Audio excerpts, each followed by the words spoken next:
The Circleville Letters.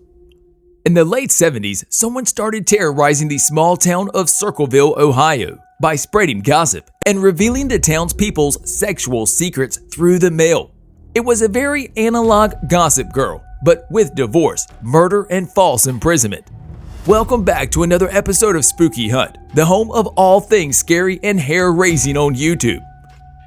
From the most thought-provoking unsolved mysteries to the creepiest ghosts and ghouls, we have all the spooky content you will ever need.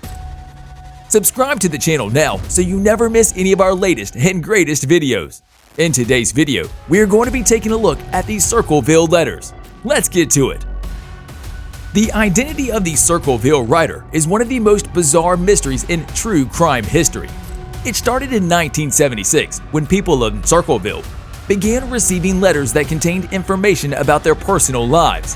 Many of these letters were about the recipient's private sex lives. The letters were postmarked from Columbus, Ohio. The first letter recipient was Mary Gillespie, a local bus driver who was accused in several letters of having an affair with local school superintendent Gordon Massey. At the time, Mary said the affair never took place. The letter writer said they were watching at Mary's house and her children and told her to stop the affair. Later, Mary's husband, Ron Gillespie, also received a letter saying Mary was in danger if he could not stop her affair. Another letter said the writer would kill Ron unless Ron told the school board about the affair. One of Ron's letters read, "Gillespie, you have 2 weeks and done nothing. Make her admit the truth and inform the school board.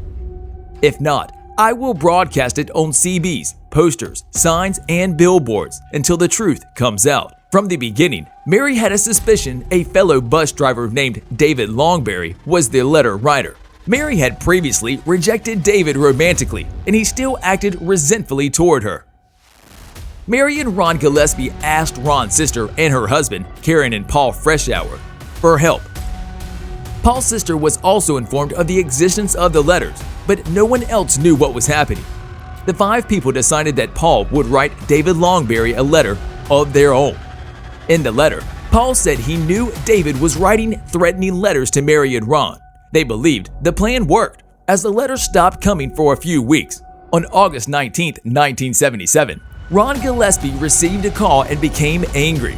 He got his gun and told his kids he was going to talk to the person who was writing the letters. A few hours later, Ron Gillespie was found dead as a result of crashing his truck into a tree. Before he died, he had fired his gun.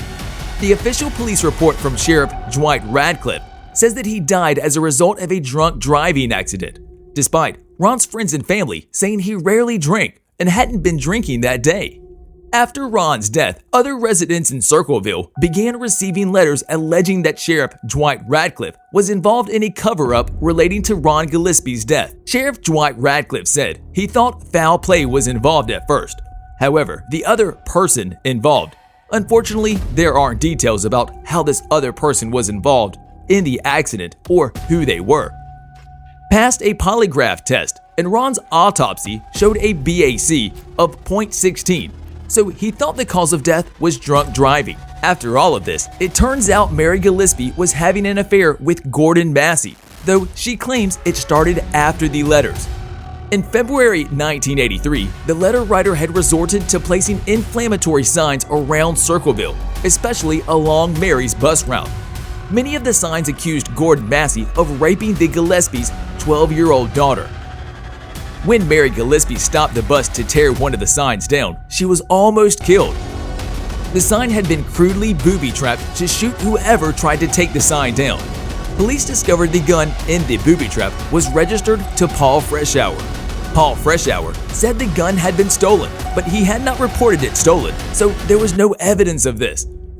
He was asked to perform handwriting samples so that his handwriting could be compared to the Circleville letters. The test he was given is not standard and involved him emulating one of the letters rather than simply being given the words to write in his own handwriting. Paul Freshour was arrested and tried for the attempted murder of Mary Gillespie. During his trial, a handwriting expert testified under oath that he believed Paul Freshour was the writer of the Circleville letters. By that time, Paul was divorced from Mary's sister-in-law Karen, and they both believed he was the writer as well. Paul was found guilty of attempted murder and thought to be guilty of writing all the letters as well. However, while Paul was in prison, the letters kept coming.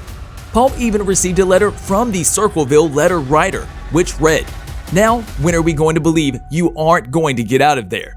I told you 2 years ago, when we set them up, they stay up. Don't you listen at all?" Some of the letters were sent while Paul was in solitary confinement, with no access to the mail at all. The letters also became more cruel, one accusing the prosecutor in Paul's trial of having murdered a pregnant woman. Paul Frischauer was released from prison on parole in May 1994 after 10 years. He maintains his innocence of both the letter writing and the attempted murder.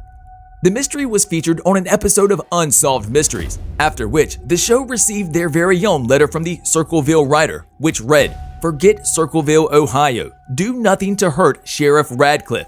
If you come to Ohio, you 𝐥𝐤𝐬𝐷𝐿 will pay." The Circleville writer. What's especially creepy is how omnipotent the Circleville letter writer seems. They knew so many people's secrets in town.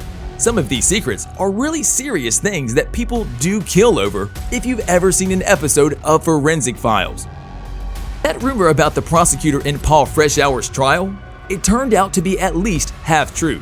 The prosecutor, Roger Klein, was discovered to have had an affair with the dead woman, and he was the father of her unborn child. Dr. Ray Carroll, who performed Ron Gillespie's autopsy, was outed by the Circleville writer as a pedophile in 1993. He was officially charged with 12 counts of gross immorality, sex crimes, corruption of a minor, pornography, obscenity, and indecent exposure. So who was the Circleville letter writer? There are a few theories. Paul Frischauer. He served 10 years in prison for Mary Gillespie's attempted murder. He died in 2012, maintaining his innocence, and that he had been falsely imprisoned. Mary Gillespie. It almost seems like Mary has to be in on it. How did she know to stop her bus and pull down the one sign that had been booby-trapped? And she was able to discover it was booby-trapped without getting hurt. It was later revealed that Mary was having an affair with Gordon Massey, and then her husband was killed, which she may or may not have wanted to happen at that point. However, some of these signs put up by the writer contained rumors about Mary's 12-year-old daughter, so it's unlikely she was the writer. David Longberry. This is the bus driver Mary Gillespie initially suspected. In 1999, he raped an 11-year-old girl and was on the run before dying by suicide. Karen Frischauer. Paul's wife and Ron Gillespie's sister. Their divorce was not amicable, and she had access to Paul's gun and could have framed him. William Massey, Gordon Massey's son. The first target of the Circleville letters was Mary Gillespie, and the subject of those letters was that she needed to end her affair with Gordon Massey. Some of those letters were signed with a W, leading some people to suspect Gordon Massey's son, William. El Camino Man. A man was seen on the side of the road with a yellow El Camino in the location that Mary Gillespie pulled over, and found the booby-trapped sign 20 minutes later. A man Karen Frischauer was dating at this time drove a similar vehicle. It's also possible that more than one of these suspects, or other residents of Circleville, wrote one or some of the letters without being the original or primary letter writer. Perhaps once the letter started, multiple people used the opportunity to air their grievances. In that case, I'm surprised they ever died down. No one has heard from the Circleville letter writer since 1993, when the Unsolved Mysteries segment aired. With that, we've reached the end of today's video all about these Circleville letters. Who do you think was behind these Circleville letters and why? Get involved and let us know in the comment section down below. If you enjoyed this video and found it interesting, make sure to leave a thumbs up so we know to make more for you.